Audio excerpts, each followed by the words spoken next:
Itu minasan.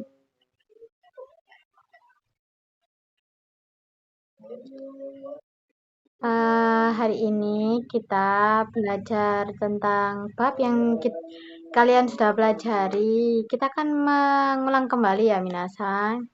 Karena ini bab terakhir kita sebelum ujian.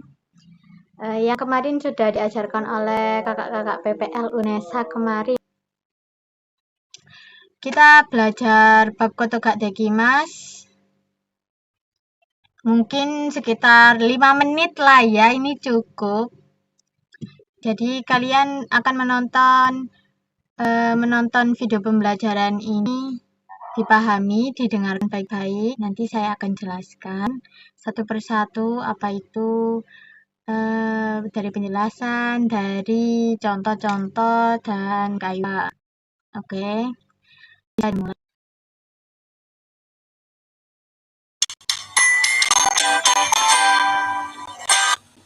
Kali ini kita akan membahas pola kalimat bahasa Jepang dan kotoka dekimasu.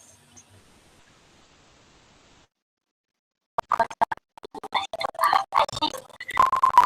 dekimasu adalah pola kalimat yang digunakan untuk menyatakan kemampuan atau kesanggupan untuk melakukan sesuatu yang berarti dapat kamu lakukan. Kata bahasa kotoka dekimasu harus diubah dalam kata bentuk dasar atau bisa disebut bentuk kamus yaitu jisoge diikuti oleh koto ga dekimasu. Nah, ada tiga yaitu dekimasen bentuk negatif, dekimasu ka dalam bentuk tanya. 日本語を話すことができます。ピアノを弾くことができます。ここで写真を撮ることができますか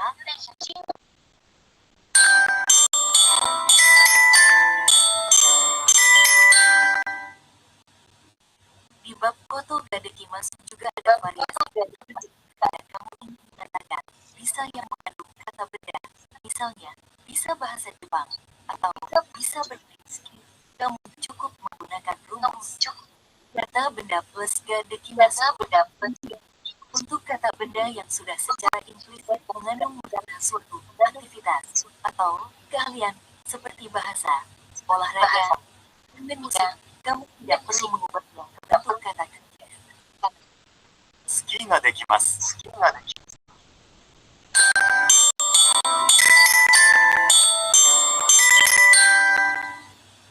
Yamada-san, 日本語ができますか？はい、少しですが、日本語を話すことができます。そうですか？じゃあ、ひらがなとカタカナを読むこともできますか？はい、できます。でも、漢字は少し難しいです。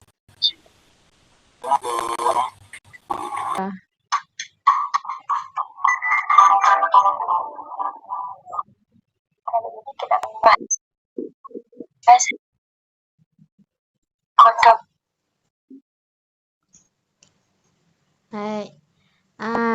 Di pengertian kotoga dekimasu itu kayak pola kalimat ini tuh digunakan kalau misal kalian bisa melakukan sesuatu, misal ya kayak berenang, saya bisa berenang. Nah, kalau di Jepang kan jadinya oyogu kotoga dekimasu, seperti itu ya minasan. Nah, selanjutnya ada pola kalimat, lanjut.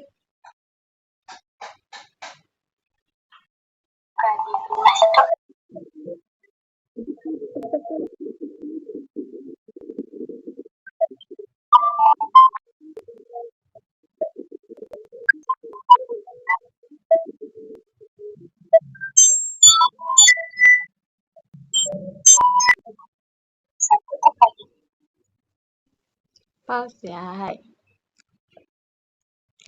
Nah, selanjutnya itu ada pola kalimat.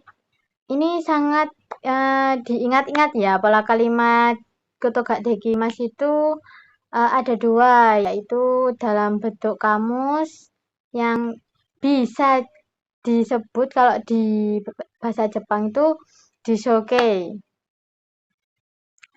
plus koto ga dekimasu.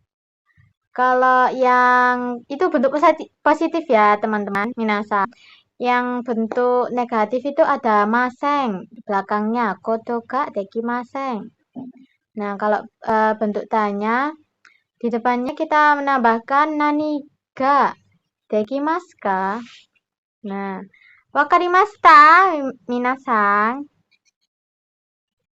Hai, sensei. Contoh-contoh dalam bentuk positif, negatif, dan bentanya.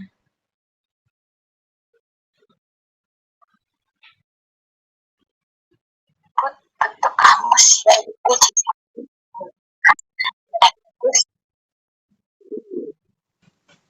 Ini. Ini sudah ada audio pengucapan bahasa Jepangnya bagaimana, jadi kalian bisa tiru. Saya menunjuk satu orang, Melisa-san, boleh dibaca? Hai, sensei. Nihongo hanasu. Hai, artinya apa Melisa-san? Saya bisa berbicara. Nah, ini penasaran, pintar sekali. Selanjutnya, ada contoh bentuk negatif. Septi-san, boleh dibaca? Hai, sensei.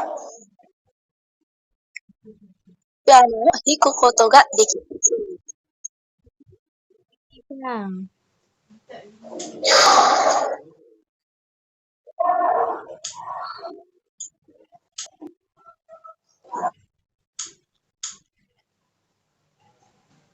Selanjutnya ada contoh bentuk tanya. Yaitu kokode shashi no toru koto ga dekimasu ka? Yang artinya apakah di sini bisa mengambil foto? Nah, di dalam bentuk tanya ini udah ada ini ya, apa pola kalimat yang dekimasu ka itu dalam bentuk tanya kita menggunakan pola kalimat seperti itu. Selanjutnya,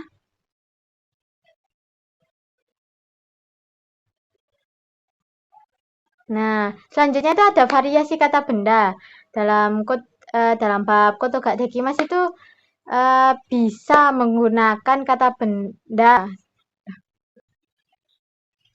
bisa menggunakan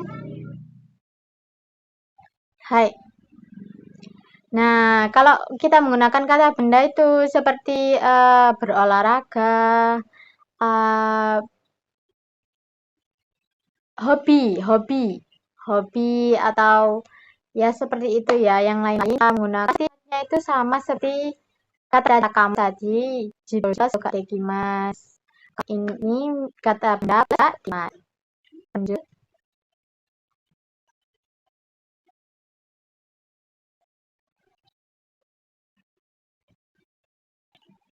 Artinya itu seperti mas yang artinya saya bisa bermain. Ini kata mas kerja. Jadi lainnya itu seperti pihak nuruga dekimasu. Hai, ya.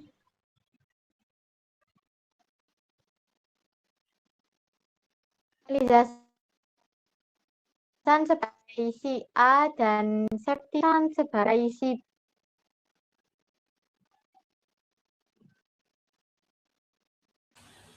Hai, sensei. Hai, sensei. Hai, sensei. Yamada-san, Nihongo ga hanasemasu ka? Hai, sukoshi desu ga Nihongo wo hanasu koto ga dekimasu. そうですか。じゃあ、ひらがなとカタカナを読むこともできますか？はい、できます。でも、漢字は少し難しいです。